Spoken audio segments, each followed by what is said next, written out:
नमस्कार साथियों, आप सभी का स्वागत है अभ्युदय आईएएस के ऑनलाइन प्लेटफॉर्म पर। तो अपनी डेली करंट अफेयर डोज के नाम से ये जो सीरीज़ है ये कंटिन्यू चल रही है। इसी क्रम में आज दिनांक 19 नवंबर 2022 के अपने एमसीक्यूज़ हैं उनको लेकर मैं आपके सामने उपस्थित हुआ हूँ। 19 नवंबर 2022। देखो दोस्तों, ये जो एमसीक्यूज़ का सेशन है इसके रखने का पीछे मेन उद्देश्य यही है कि जो अपने इम्पोर्टेंट जितने भी न्यूज़पेपर्स हैं जिनसे एग्ज़ाम ओरिएंटेड आपसे चीज़ें पूछी जा सकती हैं, तो उनका अध्ययन करके और उसमें से जो हमें अच्छे लगते हैं कि 10 एक सवाल जो आपके लिए इम्पोर्टेंट हो सकते हैं, चाहे वो आपके आरएस की एग्ज़ाम हो, जो भी अभी एग्जामिनेशन है उसमें आपके करंट अफेयर्स तो पूछे जाने ही हैं, ठीक है। और वो वर्ल्ड लेवल, चाहे इंडिया लेवल हो, चाहे राजस्थान लेवल हो, सभी जगह से वो करंट अफेयर उठाए जाएंगे। तो ये जो एक्सरसाइज आपको करने के लिए हम मोटिवेट कर रहे हैं वो इसीलिए है। देखो, जो आपसे एक उम्मीद की जाती है, यदि आपको करंट अफेयर स्ट्रॉन्ग करना है तो बेसिकली आपको न्यूज़पेपर्स को रेगुलर फॉलो करना होता है। लेकिन इनकेस आप इतना समय नहीं दे पा रहे हैं, बिकॉज स्टैटिक आपकी सब्जेक्ट्स काफ़ी ज़्यादा हैं, उनको भी आपको कवर करना होता है, उतना समय आप नहीं दे पाते हैं। इसीलिए हम ये एक्सरसाइज करते हैं कि आपको बेस्ट से बेस्ट जो अच्छे एमसीक्यूज़ हैं उनको मैं लेके आऊँ, उनके बारे में मैं थोड़ी चर्चा करूँ, एक्सप्लेनेशन करूँ। उसको सुनने से फ़ायदा ये होगा कि आपको इतनी मशक्क़त करने की ज़रूरत नहीं है, ठीक है। आप महसूस करेंगे कि जो इम्पोर्टेंट इन्फॉर्मेशन है ना पूरे न्यूज़पेपर के अंदर से, जो अच्छे क्वेश्चंस के रूप में आपको मिल सकती है, वो मैं आपको यहाँ पर शेयर कर रहा हूँ। तो मेरी उम्मीद ये बस इतनी सी है आपसे कि आप अभ्युदय आईएएस के चैनल को सब्सक्राइब कीजिए और आप रेगुलर रहिए। आप डेली बेस पर आप इन देखो, मैं फिर से वही बात दोहराना चाहता हूँ कि आपके जीवन के 15-20 मिनट है। मैं बिल्कुल ये नहीं कह रहा हूँ कि आप, यदि आपको रिलेवेंट नहीं लगता है तो बिल्कुल मत देखिए, कोई इशू नहीं है। लेकिन मैं बस इतनी सी उम्मीद करता हूं कि आप एक सीरियस एस्पिरेंट हैं, आप चीज़ों को बेटर तरीके से करना चाहते हैं।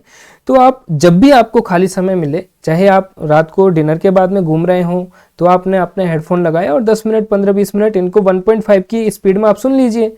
तो उससे फ़ायदा बस इतना सा होने वाला है कि आपके क्वेश्चंस के फॉर्मेट में जो चीज़ें हैं ना वो हमारी मेमोरी में बहुत अच्छे से स्थायी होती है। उसको यदि आप तरीके से कर लोगे तो मैं वादा करता हूं कि जब तक आपके एग्जाम होंगे तो इतनी आपको नॉलेज हो जाएगी। क्योंकि देखो, एमसीक्यू जितने भी एग्जाम्स में आते हैं तो वहां पर आपको सारी चीजें पता होना जरूरी नहीं है, बिकॉज एलिमिनेशन टेक्निक होती है। एलिमिनेशन टेक्निक को यूज करके आप बहुत सारे एमसीक्यूज को ऐसे सॉल्व कर लेंगे। लेकिन उस एलिमिनेशन टेक्निक के यूज करने के लिए आपको थोड़ा सा उस चीज के बारे में नॉलेज होनी चाहिए। यदि वो नॉलेज एक ऊपर ऊपर के लेवल की होगी तो उतना काम नहीं हो पाएगा, थोड़ा सा डीप डाइविंग आपको करनी पड़ेगी। इसीलिए ये प्रोसेस हम करा रहे हैं। यदि आपको रिलेवेंट लगता है तो आप जरूर देखिए, और यदि नहीं लगता है तो अपना समय कीमती है। चलिए पहले सवाल की तरफ मूव करते हैं।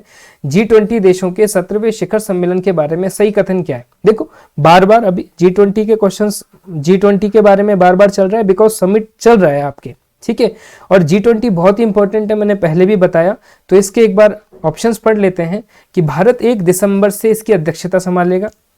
इसकी थीम एक पृथ्वी, एक परिवार, एक भविष्य, और 500 प्रतिनिधियों का पहला दौरा 13 से 14 फरवरी 2024 को अजंता एलोरा में होगा। And D option is all correct. देखो, कोई भी समिट हो, एग्जाम के अंदर क्या होता है कि जो समिट्स होते हैं ना, या तो पूछा जाता है कि भाई उस समिट की थीम क्या थी। आप ऑब्जर्व कीजिएगा, पुराने क्वेश्चंस को आप देखेंगे तो भी आपको समझ में आएगा कि थीम पूछी जाती है, ठीक है। G20 सम्मेलन हमारे लिए अभी इसलिए इंपॉर्टेंट है क्योंकि इसकी अभी कहां पर G20 सम्मेलन हो रहा है, बाली इंडोनेशिया में आपके G20 का समिट हो रहा है। बिल्कुल सही बात है। लेकिन ये इंपॉर्टेंट इसलिए क्योंकि 1 दिसंबर से भारत को इसकी अध्यक्षता वहां पर संभलाई जाएगी, इसलिए हमारे लिए इंपॉर्टेंट हो जाता है। बिकॉज क्योंकि G20 जो आपकी कंट्रीज हैं, ये कोई छोटी मोटी कंट्रीज नहीं है भाई साहब। G20 कंट्रीज मतलब जो इकोनॉमी के अंदर एक तरह से पूरे वर्ल्ड को कंट्रोल कर रही हैं, ऐसी 20 कंट्रीज हैं ये। उनका जो समिट लेवल की जो मीटिंग है वो अभी आपके बाली इंडोनेशिया में हो रही है। और इसका मेन उद्देश्य क्या है? इसका मेन उद्देश्य है कि इकोनॉमिक ग्रोथ कराना, और हमारे लिए इंपॉर्टेंट है बिकॉज भारत को अगली अध्यक्षता दी जाएगी, ठीक है। तो ये पॉइंट एकदम सही है। इसकी थीम है एक पृथ्वी, एक परिवार, एक भविष्य, दिस इज ऑल्सो राइट। और 500 प्रतिनिधियों का जो पहला दौरा है जो भारत के अंदर ये आयोजन होना है, तो ये कहाँ पर होगा? अजंता एलोरा के अंदर ये आएंगे। तो क्वेश्चन का आंसर हो जाएगा डी, ये सभी।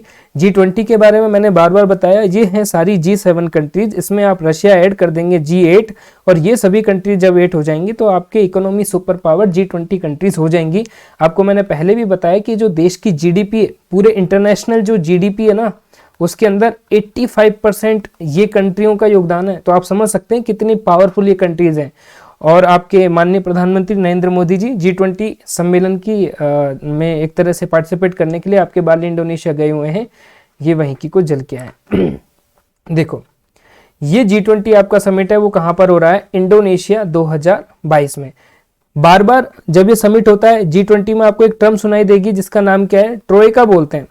उस ट्रोइका का मतलब है, ट्राइका बोल लो, ट्रोइका बोल लो, ये बार कभी भी ये पूछा जा सकता है। तो ये ट्रोइका क्या होता है बेसिकली? देखो, 3 कंट्रीज, कौन कौन सी कंट्रीज? जो इससे पहले होस्ट कंट्री थी, मान लीजिए अभी सम्मेलन हो रहा है कहां पर? अभी मान लीजिए आपके सम्मेलन हो रहा है बाली में, ठीक है।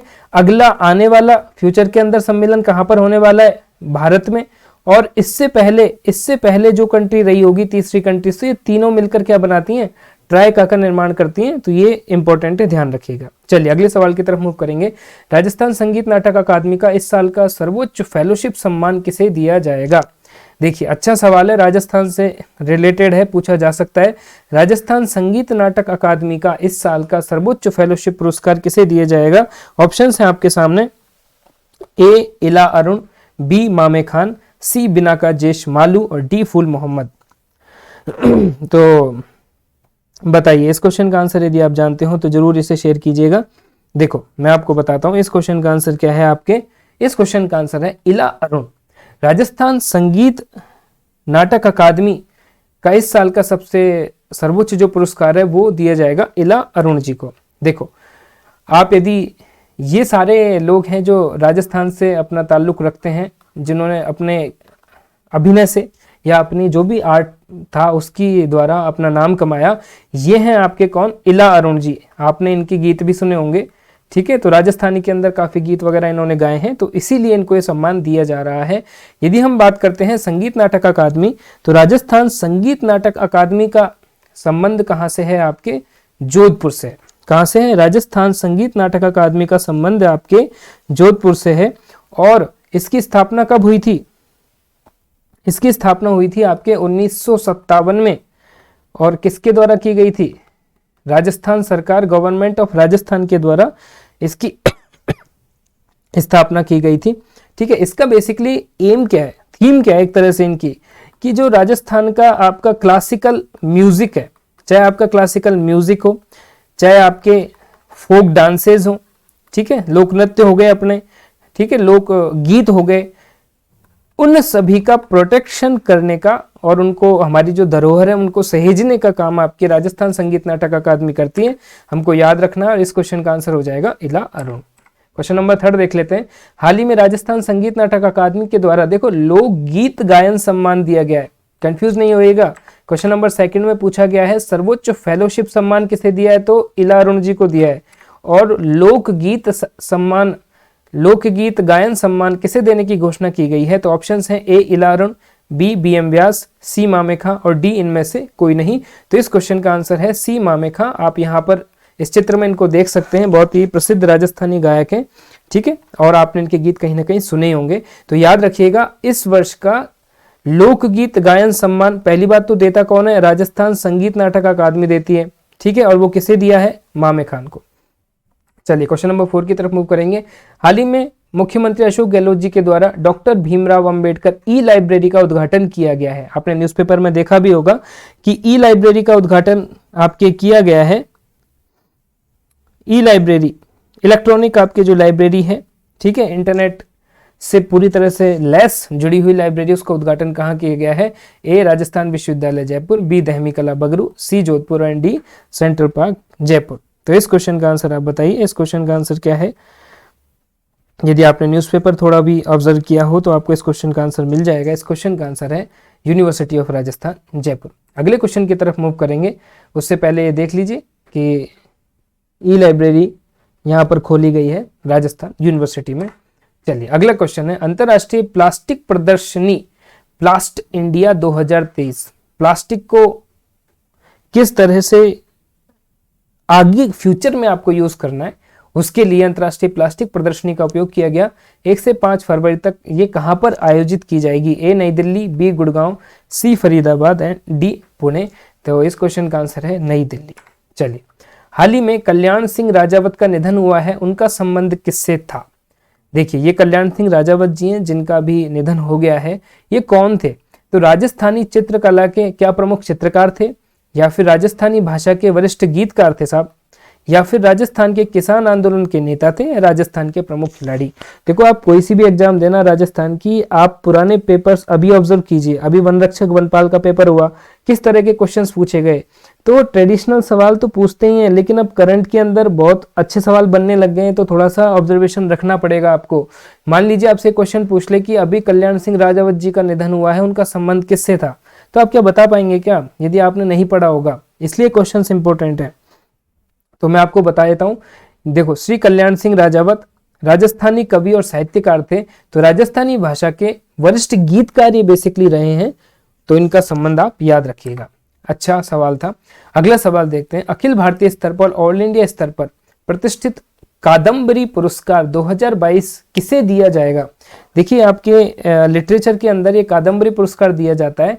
ये इस साल किसे दिया जा रहा है? तो ऑप्शंस हैं doctor Vijay Palariya, doctor Akhilesh Palariya, doctor Alpesh Palariya and doctor Abhishek Palariya.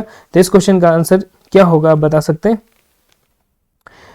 इस क्वेश्चन का आंसर है डॉक्टर अखिलेश। डॉक्टर अखिलेश पालरिया जी को ये कादम्बरी पुरस्कार 2022 दिया जा रहा है।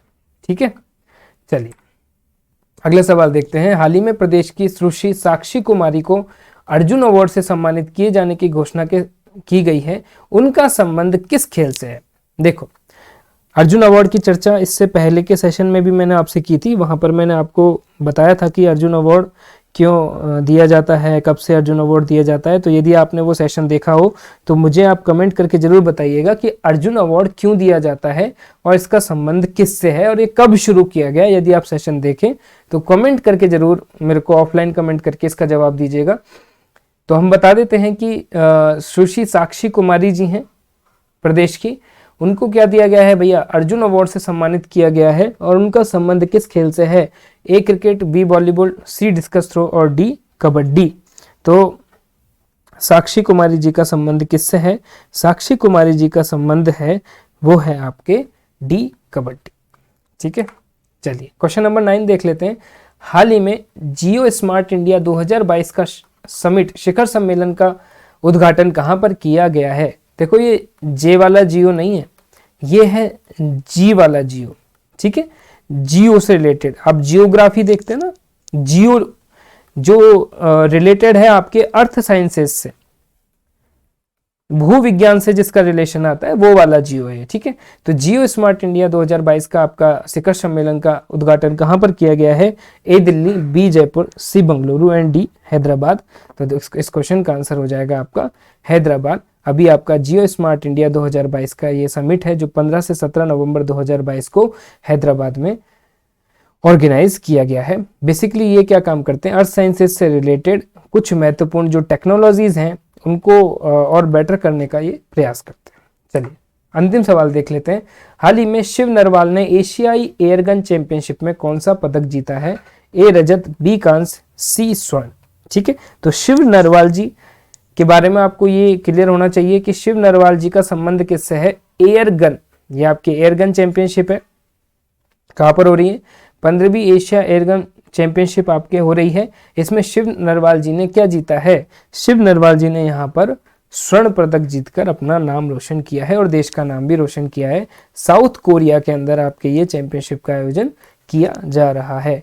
तो ये आपके इन क्वेश्चंस की आंसर शीट है, आप यहाँ से इसे मैच कर सकते हैं और आपको PDF अवेलेबल हो जाएगी मेरे Telegram channel Shubham Sharma RPSC/RS, यहाँ से आपको PDF मिल जाएगी। तो बहुत बहुत धन्यवाद और उम्मीद करेंगे कि आप अभ्युदय IAS के चैनल को सब्सक्राइब करें। यदि ये कंटेंट आपको अच्छा लगता है तो आप इसे सभी लोगों तक शेयर कीजिए जिससे सभी इसका लाभ उठा सकें। तो बहुत बहुत धन्यवाद इस सेशन से जुड़ने के लिए। आप सभी अपना बहुत बहुत ख्याल रखिए। बहुत बहुत धन्यवाद।